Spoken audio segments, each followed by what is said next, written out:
My name is Irene. I facilitate the monthly labyrinth walks here, and I teach the free yoga class on Fridays. In 2010, I had reached a place of spiritual darkness.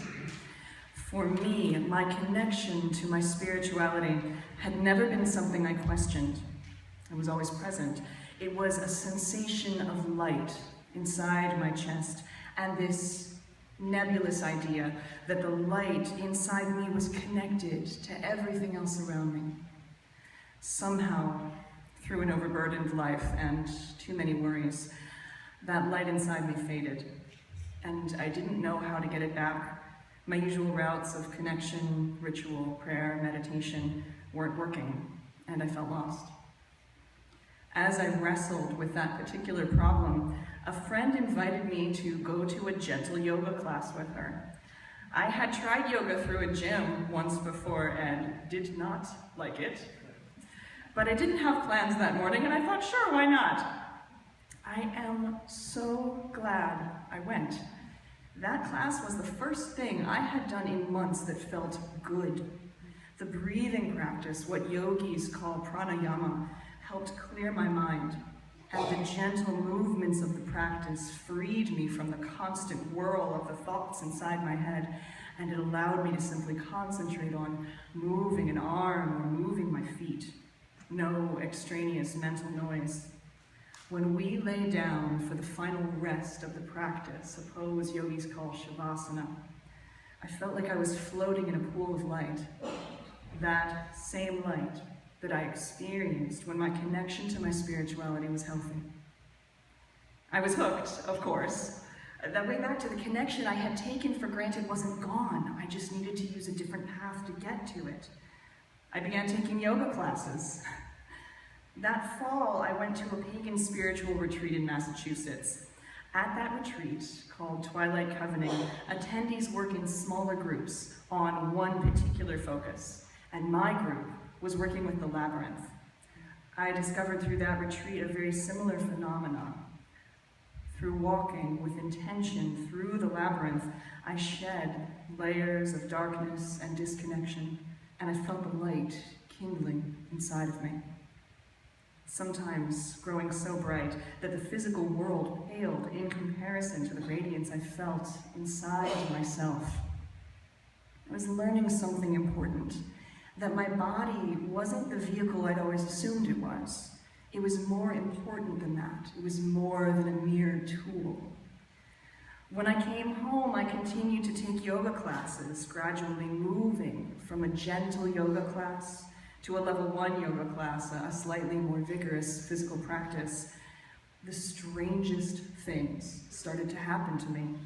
For 6 months, roughly, whenever I lay into shavasana, that final rest, I would start to cry. I have no idea why. I wasn't upset or sad in any way, but every time the tears would come while I floated in that perfect, glowing space of rest. I know why now, of course. 5 years later, I'm a yoga teacher. I want to be able to give people the same transformation that I experienced myself. The poses we do aren't just movements or postures. Your body isn't just flesh. When we stand in a warrior stance, we are definitely strengthening our legs, absolutely. We're also strengthening our confidence. When we stretch the shoulders and chest to open the pectoral muscles and relax the upper back, we are also opening ourselves. That class of poses isn't commonly referred to as heart openers for nothing.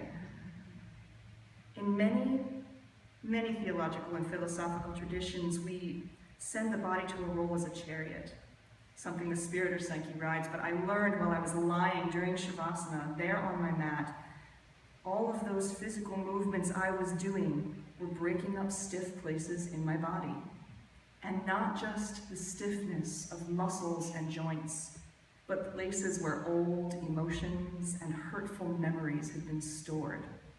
I was releasing poison that I'd been carrying, darkness that had taken up residence in my very cells. What I've learned through my own path is that my body is not or my body rather is, the tip of an iceberg jutting into the air of the world. But as with that iceberg, there is a whole world of self beneath the surface. And what happens to the part of the iceberg above the water deeply impacts the unseen self. What you do with your body, what you experience with it, how you move it and care for it and feed it, has an effect on your mind and your spirituality. Because it's not separate. Your body and mind and spirit are one whole being. 5 years on, I spend the warm months outside. I went from being someone who hates sweating to someone who loves it. I went from watching television to not even owning one and not missing it at all. Instead, I spend my time out walking under the trees, breathing the warm, rich scent of growing things and feeling the way that tickles my spirit. I travel the rivers in my kayak, and I fill my mind with the glitter of the sun on the water and the quiet lap of the current against my boat. And I feel that light inside me grow brighter. And I do yoga. Lots of yoga.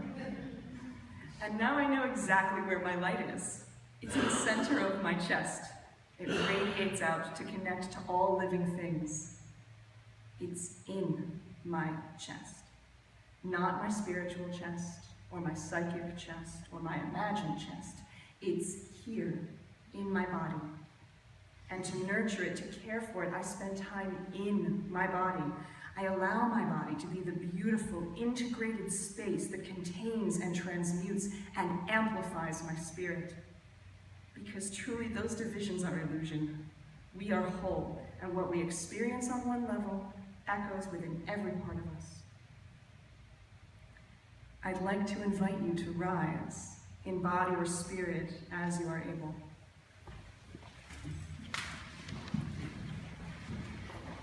Bring one hand to your chest and one to your belly.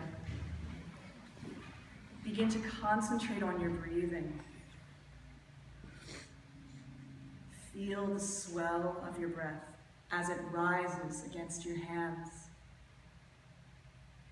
This is the breath that remembers to breathe you, even when you do not remember to breathe it. Feel that breath growing deeper, lengthening and expanding.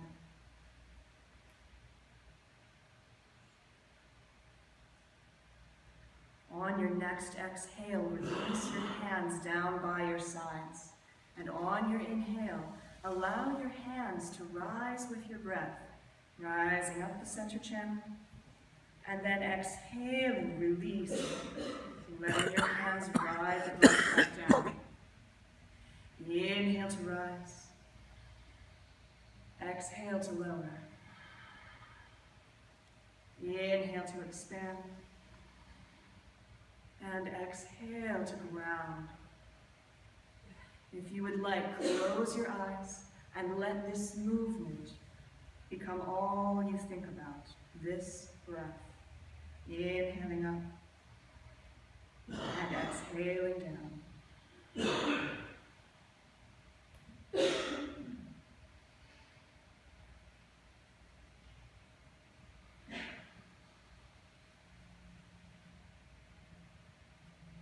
Gently return yourself to stillness. Feel your breath as it moves within your body.